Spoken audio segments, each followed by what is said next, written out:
أعزائي المشاهدين، تحية طيبة وأسعد الله مساءكم، رمضان كريم علينا وعليكم أجمعين إن شاء الله. حلقة جديدة من برنامج أسود الصحراء مع أبطال فرقة المشاة الأولى عمليات ديالى. نلتقي برحب الرجال البسلاء الشجعان حماة الأرض والوطن والإنسان. إنهم بواسل جيشنا العراقي، فخر الأمم والأوطان. سوح الوغى تعرفهم رجال يوم النوب، صولاتهم مفخرة أبات حين الطلب. بهم ضياء موطني للشمس قلنا اغربي. نلتقي اليوم أيها الأحباء في رحاب مقاتلين الشجعان البواسل، يرسم لنا مثل ما رسموا في ميادين النصر والتحرير صورا بطولية قتالية جميلة يزينها الفخر ويؤطرها الانتصار. جيش وفيه من الأبطال كل فتى عالي الجناب عراقي به شمم، في صدره من أغاريد الردى طرب، في صوته من أناشيد الورى نغم. حسب توجيهات دولة السيد رئيس الوزراء والقائد العام للقوات المسلحة المحترم، وبإشراف مباشر من قبل معالي السيد وزير الدفاع والسيد رئيس أركان الجيش المحترمين، ومتابعة ميدانية من قبل السيد قائد القوات البرية المحترم، باشرت قطعات الجيش العراقي الباسل بإنشاء خطوط صد في المناطق الصحراوية والجبلية والوديان لمنع تحركات داعش الإرهابي وقطع الخطوط الإمدادية لديهم، مع أبطال حمرين في قاطع عمليات ديالى وفرقة المشاة الأولى.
خلال توجيه السيد قائد الفرقة الأولى المحترم وتوجيه من مراجعنا، تم مسك خط الصد المرحلة الثانية اللي يبدأ من تقاطع عيليلة إلى معسكر عائشة للارتباط مع خط الصد المرحلة الأولى الفوج الرابع اللواء الأول.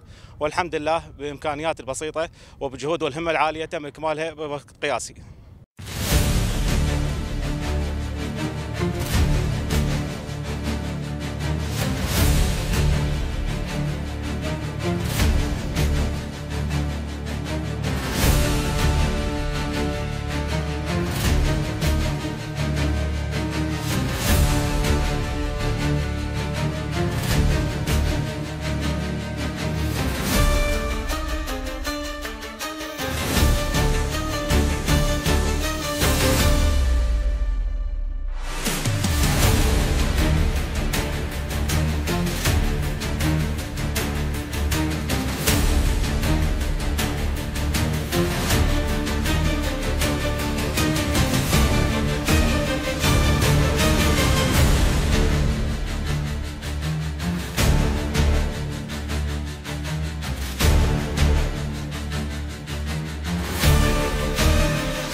سلسلة جبال حمرين هي سلسلة جبلية معقدة، كانت وما زالت يعني في زمن القاعدة وأيضا في زمن داعش كان صعب الوصول إليها، وكان اكو تواجد للدواعش حقيقة.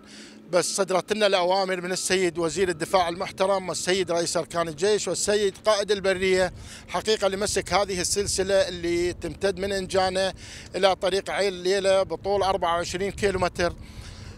حقيقة دأبت قيادة الفرقة على بذل كل الجهود لمسك هذه السلسلة.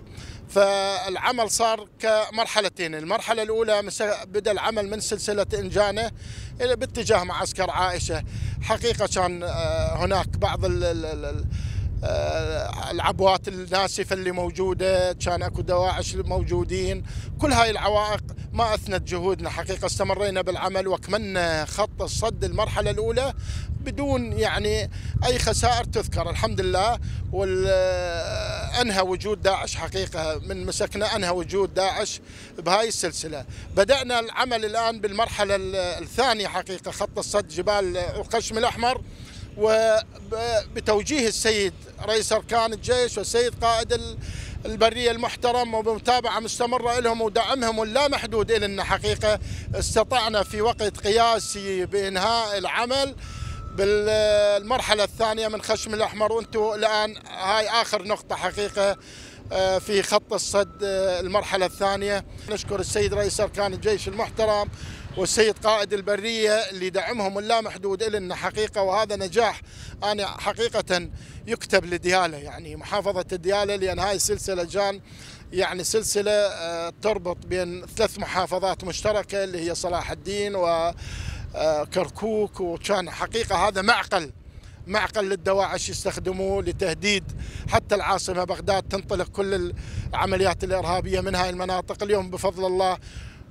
وجهود السيد رئيس أركان الجيش والسيد قائد البرية المحترم حقيقة دعمهم هذا، اليوم أنهينا العمل في خط الصد. صدرت الأوامر من قبل السيد قائد الفرقة المحترم وقبل المراجع بمسك سلسلة جبال حمرين من إنجانة باتجاه عين ليلة، وتم مباشرة من قبل الجهد الهندسي التابع لأكاديمية هندسة ميدان الفرقة الأولى بإنشاء خط صد المرحلة الأولى من قبل الفوج الرابع اللواء الأول، وتم إكمال خط الصد المرحلة الأولى من إنجانة باتجاه معسكر عائشة، وتم المباشرة بإنشاء خط الصد المرحلة الثانية لربط خطين سويا من قبل الفوج الثاني اللواء الرابع.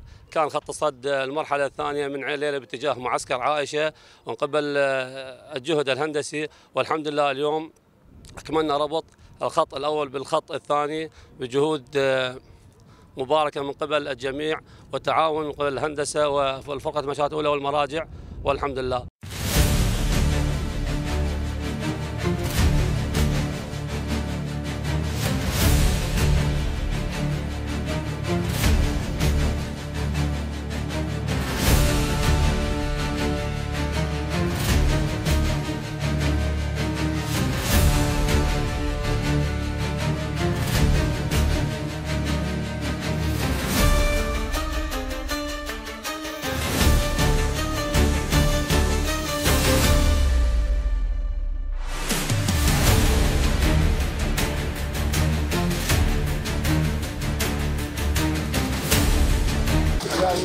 يسعدك. رمضان كريم. شلونك يابا؟ الحمد لله سيدي. زين؟ زين الحمد لله. شلون هنا المكان؟ نعم سيدي الحمد لله. جيد مو؟ جيد الحمد لله. جيد. ماكو شيء؟ لا ماكو شيء ان شاء الله. ايهما افضل؟ هاي النقاط لو كنت هناك؟ لا سيدي هنا هاي النقاط. مو صارت حصينه اصبحت. حصينه سيدي. فيها ناظور عندكم وكاميرا حراريه. سيدي. العافيه عليكم الله. يلا صياما مقبوله. اشكرك سيدي على الجميع ان شاء الله يتقبل الطاعات. يلا اعطانا جيد يعني بطاقه مدد الشهور والاسواق. جيد. ناظور عندك؟ عندي موجود في السوق. جيد. الانتاج مالك كامل؟ موجود سيدي. عافيه عليك. ما محتاجين شيء. سلامتك سيدي. يلا الله يحفظكم انتم ابطال. يلا ابطال. يلا جيد. الله يساعدكم. شلونكم يا ابطال؟ رمضان كريم. مرتاحين هنا مو؟ مولده موجوده. والمكان جيد محمي. زين يعني اهم شيء شوف هي من تكون النقطه محميه والهذا هو هاي الغايه الاساسيه. تبقى مهاراتكم انتم اللي تعلمتوها بالمكان. يجب ان تحافظون عليها يعني على شيء دائما الابراج ممسوكه ليلا ونهارا. عدم الغفله. هذا المعمول بزين. ابدا ما نريد اي غفله. هنا مثل ما يقولون الغلطه في الخاطر بل يختصر. هي سلسله جبليه معقده ومسكونه. والدواعش ايضا ان شاء الله انقضى عليهم. جهودكم معكم. يلا نريد نشوف تزرعون تسوون شتيل. خير مو؟ يلا بارك الله فيك. ما محتاجين شيء. سلامتك سلامتك. يلا الله يحفظكم ابطال. يلا.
صدرت الأوامر بمسك المرحلة الأولى من خط صد أبطال حمرين الممتد من إنجانة إلى معسكر عائشة. تعتبر سلسلة جبال حمرين من المناطق الصعبة والمعقدة التي كانت تعتبر في السابق ملاذ آمن للعصابات الإرهابية والانطلاق باتجاه المناطق الأخرى. تم مسك خط صد أبطال حمرين وتجهيزه بمنظومة كاميرات حديثة وأسلحة ساندة، وكذلك تجهيز المستلزمات الإدارية الأخرى للنقاط التي يحتاجها المقاتل لأداء واجباته بصورة صحيحة. زينين قواكم الله، شلونكم يا الصيام؟ زينين؟ أبطال الكتيبة يعني أمانة من نجي نشوف آلياتكم سكنكم، صار أرقى سكن في كل كتائب الاستطلاع، من سكن من آليات بالواجباتكم. زين رائعين وممتازين بالواجبات أمانة كلكم، من ضباطكم من آمركم معاون كل الضباط بدون سوى جنودكم، انتم جنود وضباط صف كلكم رائعين. شوفوا الفطور مالتكم ونفطر وياكم. زين بك زين. يلا تفضلوا تفضلوا.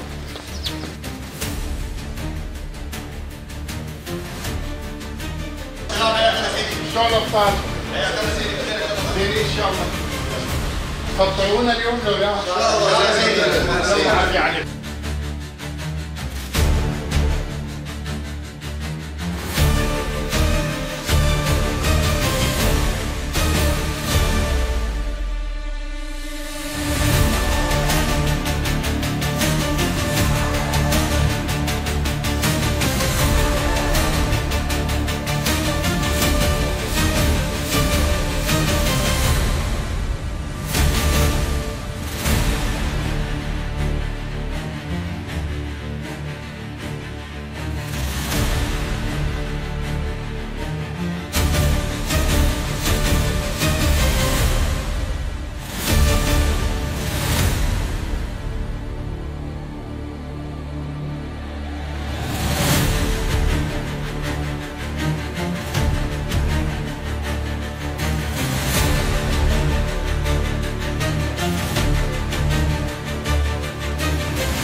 يا اخوان انزعوها.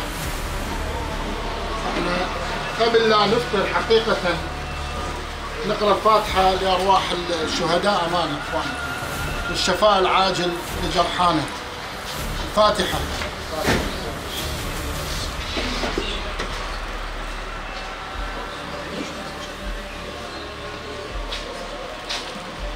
رمضان كريم على الجميع، صياما مقبولا وافطارا شهيا ان شاء الله. بركه البركه.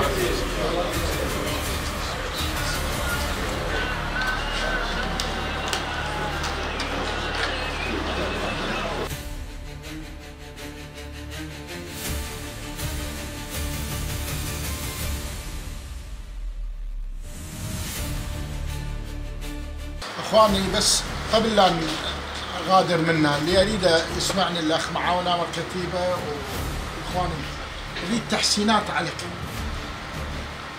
مقدم لكم خالد شري يعني خضره حلويات، نعم ما موجوده عندنا. امانه روضه في الشغلات تحسينات اكل ضروري. والشيء الثاني نريد بوفيه مفتوحه. ما نريد جندي يقول اني جوعان او يشتهي بعد يجوز ما يقدر يفطر بعد فتره يريد يكمل الفطور ماله.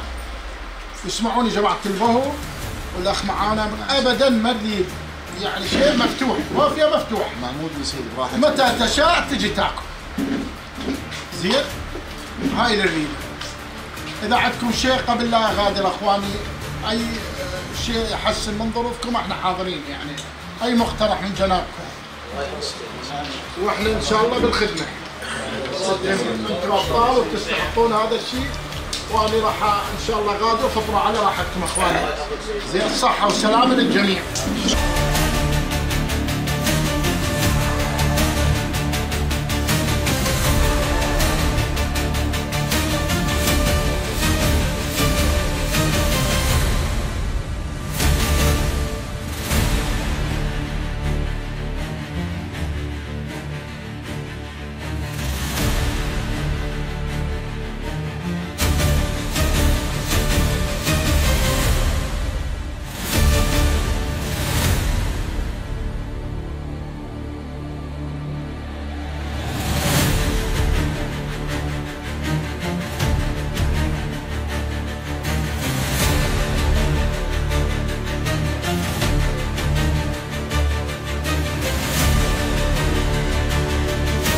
هاي النقاط لاخواننا الحشد حقيقه يعني هاي النقطه يعني كانت صعبه على حافه نهر دياله امانه. وشوف الزور هسه راح نطلع فوق ونشاهدها. هذا مقابلها دلي عباس وبساتين، بس الرجل كان الشيخ هنا يعني حتى سريره مكان اول ما النقطه تاسست موجوده هنا. فحقيقه شوف هذول الابطال اللي امامك يعني احنا كلهم اخواننا وابنائنا كلهم شوف بهاي المكان الصعب يؤدون واجباتهم ليلا ونهارا. ما عندنا احنا كنا عمل مشترك بين جيش شرطه حشد كله يعني امانه. وراح تشوفون احنا هسه بوقت متاخر بالليل على حافه نهر دياله. وخلي حقيقه اترك الحديث للشيخ لان هو له قصه بهاي النقطه. عفو السيد القائد، هو هذا اللي نحكي عليه. نعم. التنظيم المشترك. نعم. احنا بوقتها هذا من نقول جور. نعم. كان ماكو بشر يفوت به. صح. بجهود الرجل السيد طالب. نعم. اصر على هذا الموضوع، لازم صح. ينتهي في هاي المنطقه. نعم. داعش منا يعني. هسه احنا مقابلنا كان فوج ابو حواس. نعم. هسه حاليا الطوارئ. طوارئ. ابو حواس اللي هو نقول شيخ وضاح الجبوري. نعم. امر فوج الاول الحشد. نعم. الشعبي. نعم. اللي هو كان مقابلنا حاليا هسه قبالنا فوج الطوارئ، احنا ما عندنا اشكال بالنسبه لنا. نعم. يمسك قبالنا طوارئ، أجهزة أمنية. يمسك قبالنا جيش. نعم. فشنو كان تقسيمها؟ نعم. كان تقسيمها اول رجل سيد قائد العمليات وسيد طالب اتفقوا على التقسيم كالاتي. بدا من يم الصدور. نعم. الحد السيود. نعم. اللي هو 24. نعم. اللي هو حشد الشعبي. حشد الشعبي. مسك ثاني 6 كيلوات. نعم. من عنده لحد قريه نهايه البموسه. اخر نقطه المتسوت بها اشتركت نعم. بها انا يومين. نعم. انا والجيش. نعم. لان حتى في سبيل انضم من سير نقاط تعارف اتصال ومناطق عشائريه. نعم. في سبيل هذا الرجل اللي يفوت منا واللي يجي حتى نعم. ما يقول لك هذا دخل من صح. طريق الجيش او كذا. ايش مسك انه بالجيش؟ نعم. مسك من هناك الى منطقه الضباب. نعم. فصار عندنا خط واحد، اتصلنا مع امراء الافواج يعني قسمت امراء السرايا. الطوابع نعم المسؤولية. نعم. تقسمت وحتى الى وصلنا الى مرات الامر الحظيره بالجيش. نعم. والامر الحظيره عندنا متخاوين وتليفوناتهم متبادله. نعم. حتى اكو قسم عندنا قسم من النقاط من الشرطه ومن الجيش عندنا اجهزه متواصله باللاسلكي نتصل وياهم.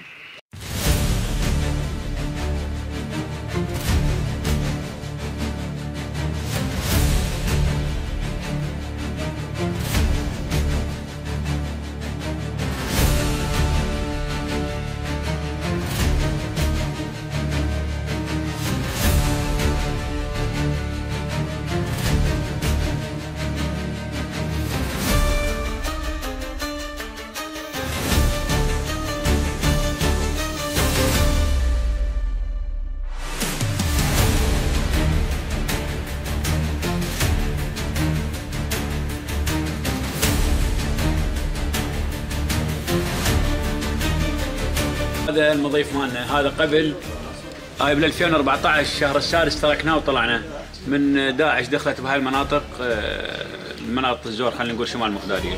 هذا الحرق مال المضيف، هذا حرقوه التخريب مالهم كان هذا التخريب. ومن رجعنا حاليا هذا اللي بخيرات اللي اشتغلتها مساعده الجهه الامنيه والحشد الشعبي رجعت مضايفنا هكذا. المضيف الثاني قبل ما ندخل تقريبا ب 20 يوم من 2015. وهذا ابن عم ضابط مركز سلسل، هذا ابن اخوي هذا اللي استشهد عليه. هذا شويه صوت. وهذا الشهر الفضيل الذي نشعر اليوم فيه بأمان كبير في صلواتنا وتراويحنا وجميع عباداتنا، نشعر بأمان كبير، والفضل في ذلك يعود إلى قوات الأمن العراقية بكافة صنوفها من الجيش والشرطة والحشد الشعبي. حقيقة اليوم نجد التعاون كبير جدا بين المواطن وبين القوات الأمنية. لماذا؟ لسبب واحد، هو أن المواطن قد شعر في هذه الفترة بالأمان عندما يتعامل مع القوات الأمنية التي تتعامل بمهنية كبيرة مع المواطنين. فهذا أدى إلى استتباب الأمن عندما تتعاون القوات الأمنية مع المواطنين، ينتج عن هذا التعاون أمن لا ريب في ذلك. فتجدون اليوم الأمن في هذه المناطق التي عانت ما عانت. نحن شاهدنا وعانينا وضحينا، وأنا بصفتي أحد آباء الشهداء الذين ضحينا بهم عندما رجعنا إلى هذه المنطقة. اليوم يعني أكثر ما نشكر القوات الأمنية لا نوفيهم حقهم لما نشعر به من أمان. نستطيع اليوم الآن الذهاب إلى بغداد في هذه الساعة أو في آخر ساعة متأخرة من الليل ونتجول في مناطقنا بصورة مريحة. فلذلك نوجه لهم من خلال هذا المنبر الطيب الشكر والتقدير والعرفان الكبير لما بذلوه من جهود كبيرة في استتباب الأمن. نسيج مشترك حيث غزل لنا أجمل وسادة، وهي وسادة العراق الذي تحتضن الجميع من كافة الأطياف ومن كافة الطبقات وبكافة الجهود الأمنية. إذن الحشد والجيش والشرطة هم بيد العراق الضاربة بوجه الإرهاب. هنا اتحد الجميع وهنا قضاء على الإرهاب جميعا. إلى هنا وصلنا إلى نهاية حلقتنا من برنامج أسود الصحراء، حتى نلتقيكم ببرنامج جديد من هذه الرسالة.